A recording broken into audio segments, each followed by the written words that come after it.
Hey guys, it's Amy at Zoe Beck, and I'm going to do my January 2020 TBR. Oh my gosh, how are we over to here? Anyway, so it's almost here, it's almost the new year, so I thought I'd better put up my TBR. So I have 5 books that I've chosen for January. Again, I'm trying to keep my TBRs down to 4 or 5 books so that I have flexibility in picking up other stuff along the way. And I picked 4 really big books and 1 small book, so I don't know how this is gonna go.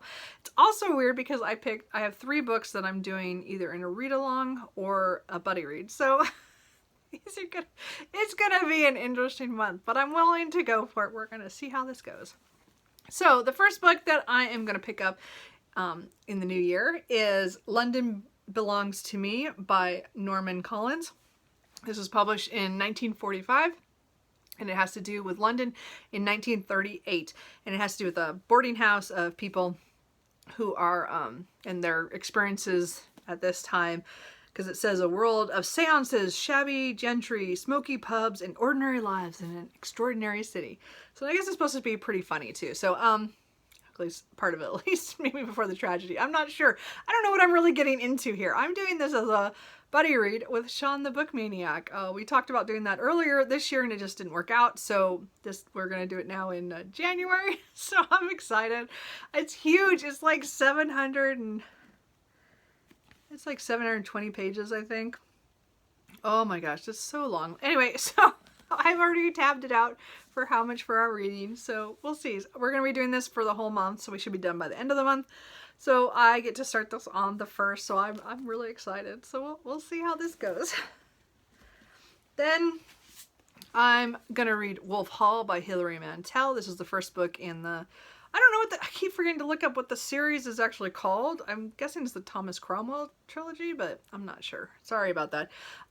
Jason at Old Blues Chapter and Verse is doing a read-along to read this one and bring up the bodies before the 3rd book, The Mirror and the Light, come out in March. So I've never read these books, and so I'm going to join along, at least read Wolf Hall. Hopefully I'll continue on. I hope I love it. Again, this is about Thomas Cromwell and Henry VIII and the Tudors and all that stuff. So I'm really excited to get to this historical fiction. This one is... Oh, this one's like 600, just over 600 pages too. Wow. I picked a lot of big books. Wait till you see. Anyway, so I'm hoping to get to this. I'm going to follow the schedule for this as well, as long as I can, unless I get to a point where I just want to finish it out. So probably the first week I'll at least follow it. We'll see what happens after that. So, but because Jason has a schedule, so I will have his video linked below. And then there's a read along with some classics on Instagram that I belong to. And so we've already reached the max of how many people can be in it. So there's no point to tell you about it. But the point is there's going to be some classics. And of the 12, there's a few that I'm not going to do. But this is one that I have on my shelf, so I might as well try. So we'll see if this works out for me. Because it'll be my first Thomas Hardy, and I'm kind of scared about it. And that is Tessa the D'Urbervilles. This is a book that I just recently got this at a library book sale. But it's not one I ever wanted to read by him. I want to read some of his other books, but this was on the list, so I thought, well, I'll give it a shot since I have it. And I mean, again, the premise is a woman who, it has a lot of stuff going on. There's a young woman, I think, seduced by somebody, and it's kind of the fallout of that. So it's pretty much a tragedy. So I'm not looking forward to this in that way, because it's not my kind of story. Except that, again, it's one of those books that I have on that list that I've always wanted to at least attempt. And yeah, I'm more attracted to a lot of his other storylines, or at least his premise in those books. But I am going to give this a shot since they're doing the read along for this. So it might be fun to read it with some other, like 20 other people. So I'm hoping that I'll like this enough to read this. So, but this one again is another 450 pages. Yeah, I'm ambitious. And then my one small little book that came off of my oldest books on my TBR that I'm trying to get through this year. And the book that I picked for January is Snow Country by Yasunari. No, so how's it going? Yasunari Kawabata. Anyway, so this is like this really old copy that I got at a used bookstore in the late 90s because it was the one right next to where I lived. So this is really short. It's only 175 pages. It was published in 1957, I think, in English the first time. I'm not sure what the Japanese printing date was, but this was this was translated from the Japanese by Edward G. Sidensticker. So I don't think I've read any other books by this author, but I've read, you know, as I said, I like reading Japanese literature, and this is one of the ones I've had on my shelf for, yeah, that would be 2 decades. So I'm going to read this one. I know some other people have recently read this. Right now, off the top of my head, I can't remember where I saw it. I think it was Mel's Bookland Adventure, and I can't remember who the other person she said had read it before her, or why she read it, but I'm pretty sure. And I think she liked it. Now I can't remember. But anyway, I'm going to read it because it's been on my shelf for that long, and I've always wanted to. And it has to do with a geisha, and something about a love affair. That probably doesn't go well. I don't actually know. I don't know anything about it. As I said, it's short. It's a translated work and Japanese, so I'm all in for it. And again, it's been on my shelf forever, so I need to read it. Because I still can't believe it's been there and I've never picked that one up. And then my last book is a nonfiction that I want to get to, and that is the Gulag Archipelago. This is by Alexander Solzhenitsyn? Something close to that. I'm sorry.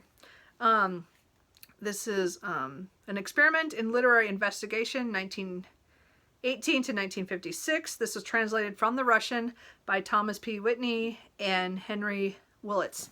So I'm so excited to read this book. I want to read more stuff, history from Russia, and this is talking about the gulags. He was actually he had written a book called One Day. Is it One Day in the Life of Ivan? Yeah, One Day in the Life of Ivan Denisovic.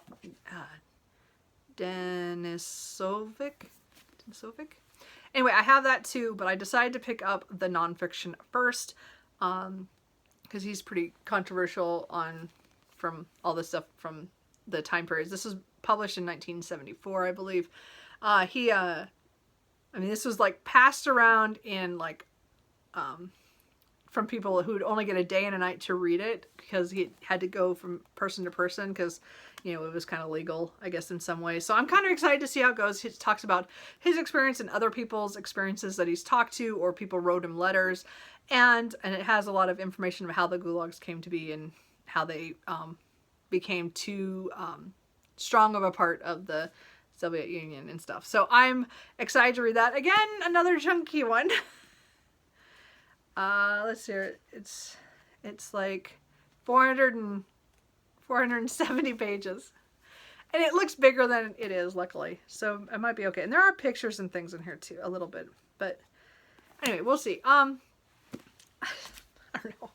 I want to get to it so bad because I want to read some other books on Russia. And this one just is calling to me. Although I still don't know why they put it in a hot pink cover. I'm like, I don't know. But it was the one I could find at the time that I bought. Anyway, so those are the 5 books that I hope to read this January.